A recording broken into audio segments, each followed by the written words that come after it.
Entrevista de Rogério Ceni após o triunfo do Bahia sobre o Porto. Olha o que ele falou.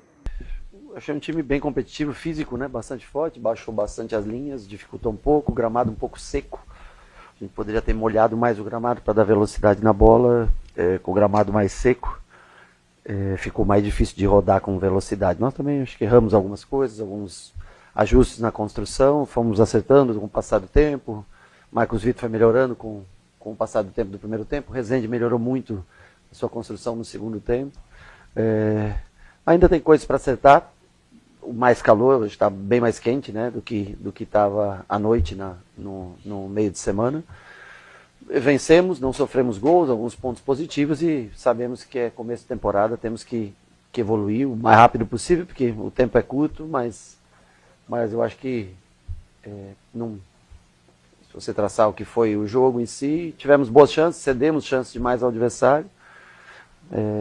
Vamos passo a passo tentar melhorar a cada jogo. O importante é que jogaram 20 jogadores diferentes e todo mundo pôde ter uma minutagem parecida e vão ganhando corpo, parte física, desenvolvendo. Não é fácil recomeçar. Os inícios de ano são sempre mais difíceis. Rogério, boa noite. Duas coisas hoje me chamaram a atenção. A primeira delas, não sei se forçada ou se foi uma estratégia sua, senti diferença das duas formas do Bahia jogar da quinta-feira para hoje. Você chegou a citar agora até há pouco o gramado, né, que estava um pouco mais molhado. Um jogo de quinta um pouco mais corrido, de velocidade, eu acho que até por característica dos jogadores que estavam em campo, e hoje um jogo mais de cadência, de posse de bola, tentando buscar os espaços. Essa é a ideia, tentar trabalhar as duas formas, foi algo forçado ou algo planejado? E só para completar, a outra era do Everaldo também, que me chamou a atenção, hoje jogando mais na dele, de centroavante, mais centralizado em relação à temporada passada. Na verdade, eu acho que influencia a temperatura, o horário, influencia bastante, parece que não, mas muda, o jogador cansa um pouco mais.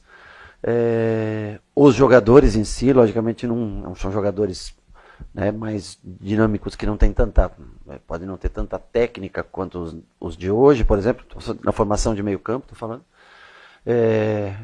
E foi um jogo muito vertical o último, né? Tanto que nós sofremos para acabar o jogo, no final começamos a cansar. Hoje foi menos vertical esse jogo, mas de mais toque de bola. É que nós temos que melhorar o posicionamento nosso dentro de campo, né? Às vezes a gente quer vir buscar muito a bola embaixo, enquanto a função dos homens de trás quer construir, nós temos que esperar no espaço correto para a gente ter essa bola. Às vezes queremos todo mundo sair de um bloco, porque é um bloco fechado, um bloco baixo.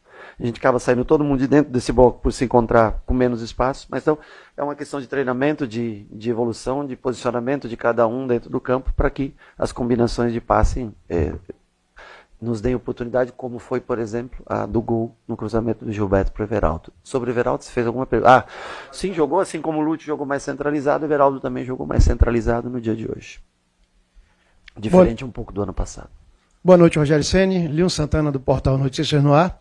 A gente percebeu que em determinados momentos o Bahia teve uma dificuldade, ou teve muitos passes errados, chegou a errar alguns passes, né? Essa construção da jogada, o Bahia ele pecou nesse momento. Criou oportunidades, mas incutiu no nosso entendimento, obviamente entendendo o início de temporada, a questão das finalizações, né? Conseguiu obter 2 finalizações, mas no que diz respeito à eficiência desse fundamento, o Bahia hoje ainda demonstrou que precisa um pouco mais de afinamento. Mas eu concordo que errou muito passe. Um pouco em função. Também teve jogo ontem, né? Um acordo que foi feito, eu entendo, porque também nos beneficia no sentido de não ter uma viagem para fazer lá na frente, o que pode fazer diferença. Então, só prestar atenção, tem que tentar cuidar do gramado, né? Tentar agora dar já que tem uma semana a gente não joga aqui, tentar dar uma melhorada nisso. E ele está um pouco mais molhado, um pouco mais vivo, para que a velocidade de passe e também a direção do passe seja melhor. O time tem finalizado um pouco mais mesmo, principalmente chutado um pouco mais de fora da área, né? E precisa se encontrar. Eu acho que é questão de nós estamos treinando. Esse é o segundo jogo.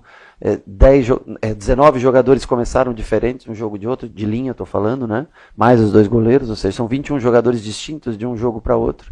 Vai sofrer um pouco até encontrar, e a gente também vai encontrar opções, e aí no momento correto nós vamos decidir por uma escalação que seja mais objetiva para determinado jogo, e nós estamos tentando, para cada jogo, diversificar essa situação, mas se você analisar, são pontos muito parecidos entre um jogo e outro do que aconteceu, só com figuras, com peças diferentes. Boa noite, professor. Parabéns pelo triunfo.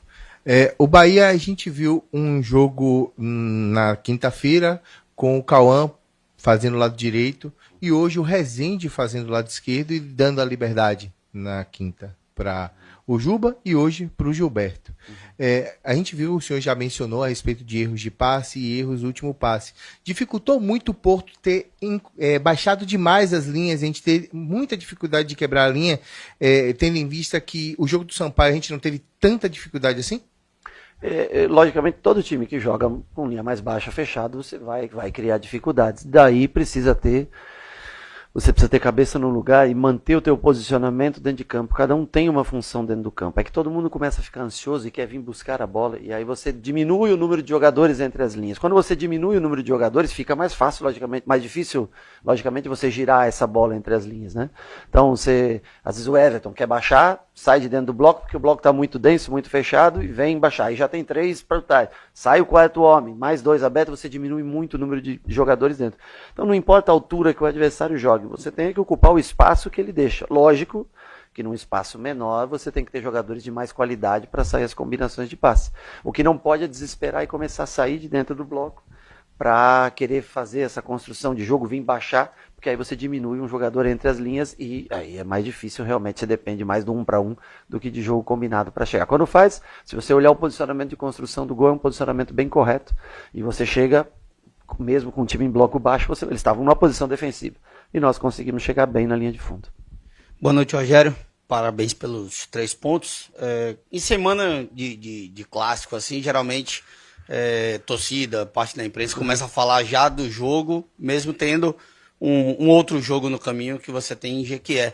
Qual é a ideia do planejamento da equipe seguir essa rodagem, utilizar algo semelhante desses 2 jogos, ou pode aproveitar mais a garotada que estava jogando? O que é que o Rogério deve fazer lá contra a equipe do Jequié no Valdomiro Borges? Nós devemos preparar um time durante a semana para o jogo do Vitória. Eu acho que é importante.